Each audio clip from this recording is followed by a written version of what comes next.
Mga idol, mayroon po tayong ipapaabot sa inyo. Kasama natin si kaibigan. Hindi ko ito sana mapapaabot kung walang nag-request. Kasi po sabi ng mga nag-request, bakit hindi po nyo in-update tungkol po kay Duterte? Ano po ba ang kalagayan po niya ngayon?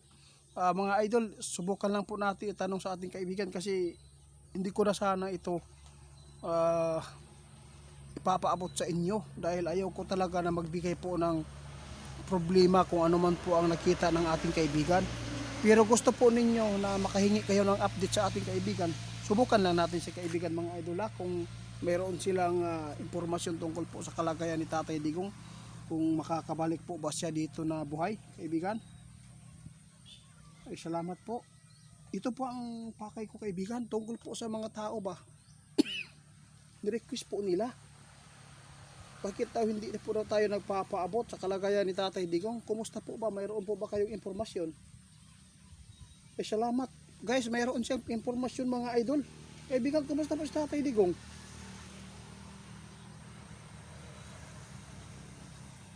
Ano po? Hindi ko marinig yung boses mo.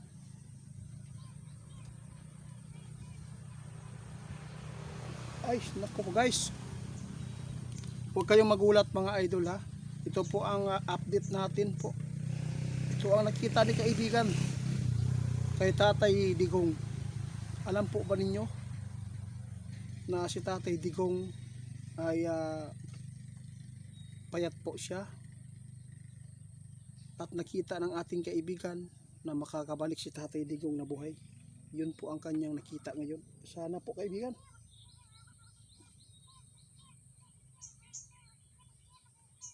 Yun po ang gusto kong malaman din kaibigan. Salamat po kung mayroon po kayong impormasyon. Sa lahat po na nag-request po sa amin ha. Naku po, salamat po kung totoo itong nakita ng ating kaibigan mga idol. Si Tatay Digong makakabalik daw na buhay. At saka kahit po may karamdaman po siya dahil sa kanyang edad, medyo may pagkapayat na. Lalo na ay ibinabalita din sa TV nung February or January, no, na mahaba ang buhok, taas daw ang buhok ni Tatay Digong. Kaibigan, salamat ha. Salamat po kung ganito. Huwag po daw kayong mag-alala mga idol sa lahat po ng supporters ni Tatay Digong. Sinabi ng ating kaibigan, mayroon po nakita si kaibigan na magandang balita. Good news po ito para sa mga Duterte supporters na si Tatay Digong nakita ng ating kaibigan ngayon na makakabalik talaga siya dito sa bansa natin na ligtas at hindi masama. Kasi sabi po ng iba, mamamatay na lang daw doon. Pero nagkakamali kayo mga idol dahil si kaibigan mismo ang nakakita ngayon sa kalagayan. May lakas pa si Tatay Digong kahit may karamdaman po siya. Grabe no, lumalaban po daw talaga si Tatay Digong sa kanyang kalagayan ngayon.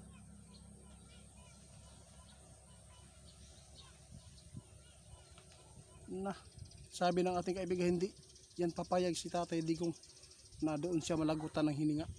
Yun po ang sabi ng ating kaibigan. Kaya sa lahat po ng makapanood, yung nag-request, sana po mapanood po ninyo itong video natin. Kasi paki-share po. Sabi ng ating kaibigan, nakita ni kaibigan ngayon ang kalagayan ni Tatay Digong, payat po siya, no? Yung sinabi po sa TV na taas daw ang buhok. Masalamat kaayo ta karon mga idol tungod kay kini ang atong nakuha na impormasyon.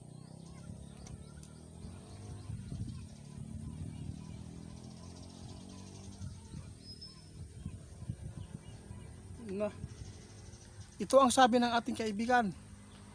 Guys, hintayin na lang po daw natin na si Tatay Digong pag nakauwi na. Basta nakita ni Tatay ni Pinyo ay maganda po ang impormasyon. No, sana po ay totoo ito. Pero sinabi po ng ating kaibigan na kahit ito ang nakita nila, no, yung buhay, kasi hindi po nila nadiditik ang buhay ng tao kung kailan talaga. Sinabi lang ating kaibigan ay mayroon talagang maganda na nakita ni kaibigan na makakabalik po sa Tatay Digong dito na buhay. Kaya sana luwaban ka doon tay. para po dito sa mga mga supporters mo.